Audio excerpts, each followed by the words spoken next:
If you imagine a blonde-haired, blue-eyed girl from a mostly white community in Minnesota, you probably wouldn't guess that one day she would be wearing hijab, the Muslim head covering, and devoting her professional life to interfaith work.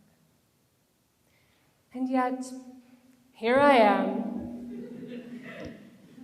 I want to share my unusual and ongoing journey with you because I have learned some important lessons about religion in multi-faith America today. I grew up the daughter of a pastor, and I come from a lineage of religious leaders from Norway and Germany on both sides of my family. So doing religious work is in my genes. Growing up, I was highly involved in the Christian community.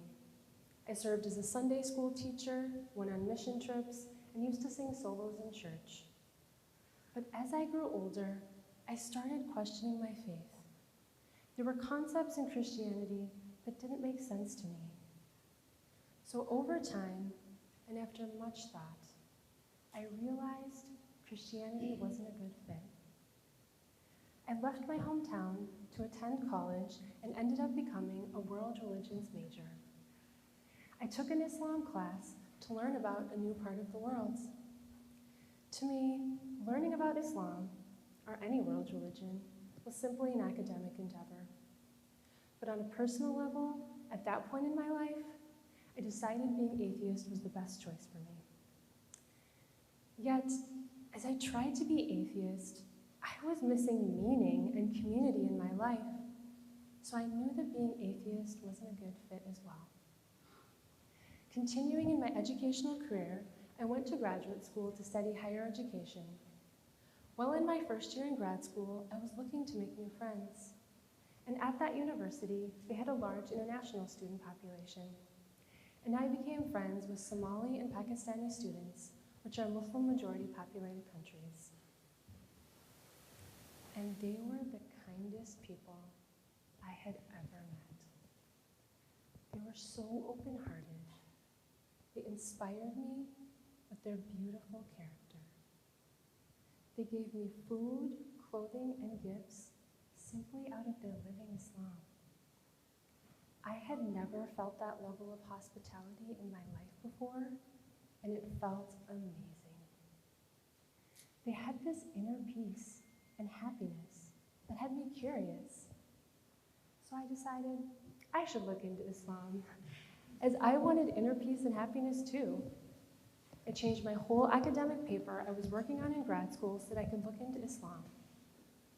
Over time, as I learned about Islam and its core beliefs, I knew that Islam was right for me, but I didn't know when the right time would be to officially convert.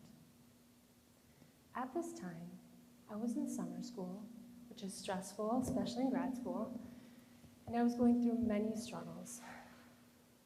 One night, matters were especially bad for me, and I decided I needed a break. So I went out on a walk in the middle of the night. And I talked to God for the first time in 8 years. And that's when I knew in my heart that I was meant to be Muslim. It was wonderful to have God back in my life as a resource that I could turn to. This was one of the happiest times in my life.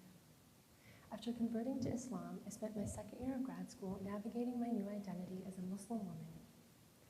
When I graduated, I looked for my dream job, but wasn't sure what I was looking for. Instead, I focused my efforts on the goal of finding a job with paying off my student loans. Y'all can relate. Fortunately, at the workplace where I landed, I was able to pioneer some diversity initiatives.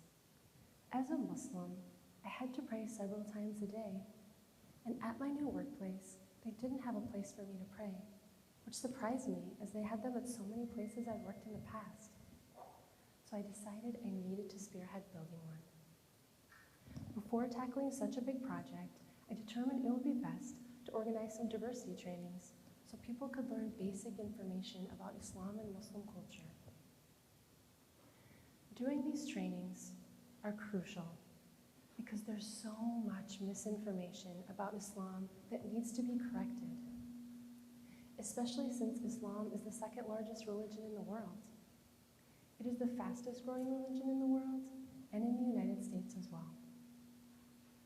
It's important for people to know about such a large population of people on our planet so that they can be a good neighbor to them. Doing these trainings started to ignite my passion for multi-faith work, which leads me into how I built the quiet space at my workplace. When I first realized there was no place for me to pray, I started talking to my friends, then my supervisor, next our VP of HR, and finally our CEO and president about it.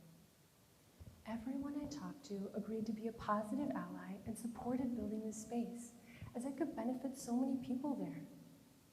From the beginning of developing the space, I intentionally chose a secular name for it. I used to be atheist, and at that point in my life, I did not want to practice any religion at all. So I wanted to honor and respect people who don't want religion in their life. I wanted a safe place for atheists to use the room to reflect or just have a quiet place to escape. But I also wanted to appeal to the religious people, myself included, who needed it to pray and meditate. So I called it Quiet Space. There was one hurdle, and that was figuring out where the space would be located. It did take some time to research finding a space that is ideal for Muslims to pray, which includes being safe, clean, private, and quiet. Eventually, I found a space that fit all those criteria. It took me 2 years to build, but now there is a designated place for people to pray, meditate, and reflect. Having created this space means so much to me because it's an homage to my ancestors who were religious leaders. One of my descendants from Norway established 11 congregations in North Dakota. I am continuing their legacy by building a secular quiet space. In a way, I built a masjid, which is a place of worship for Muslims, but I built a secular masjid that all could benefit from. After happily paying off my student loans, I was finally able to land my dream job. What I do is multi-faith work on a college campus, which is a combination of the 2 degrees that I earned. Some of the student groups that I work with are multi-faith literacy, Buddhist and secular meditation, interfaith action, Muslim and Jewish student life. Outside of my day job, I enjoy giving speeches about Islam and Muslim culture in the community. One big opportunity was that I gave a speech at the first women's-only masjid in the United States. Leading up to the talk, I dove into academic research on women's empowerment within Islam. For 7 months, I studied specific examples on how Islam and Muhammad championed women. This process of learning was a reward in itself. But sharing that knowledge with the women there was the best experience of my life. Unfortunately, culture is used to limit leadership opportunities for women. This is true in secular as well as many religious contexts. But through my research, I found that Islam actually encourages women to be leaders. Muhammad celebrated many strong women during his time, including Khadija, Aisha, and Waraka. Through my conversion to Islam, generations of pastors in my family, and being a world religions major, I found my life's calling of doing multi-faith work. With my unique background, I am able to help people understand that Islam is a positive religion and that Muslims are normal people. One person thinks so. Not only that, but that the religion of Islam is actually empowering to women. With my complex identity of being a European American convert to Islam, I am a bridge between the 2 different communities that I'm a part of in my role as a multi-faith leader. by building a secular multi-faith space and doing diversity trainings at my old workplace, doing my day job of multi-faith work on a college campus, and uplifting Muslim women through Islamic literacy, I am contributing to a more just world. Can you think of a way that you could be an active ally to both the non-religious and the religiously diverse? For example, you could visit a Sikh Gurdwara, a Muslim masjid, a Hindu temple, or a Jewish synagogue to learn about a world religion. Or you could attend a vigil to stand against the continued hatred and violence that many religious communities experience. I believe in your leadership to support those with no faith or those in diverse faiths in your local and global community.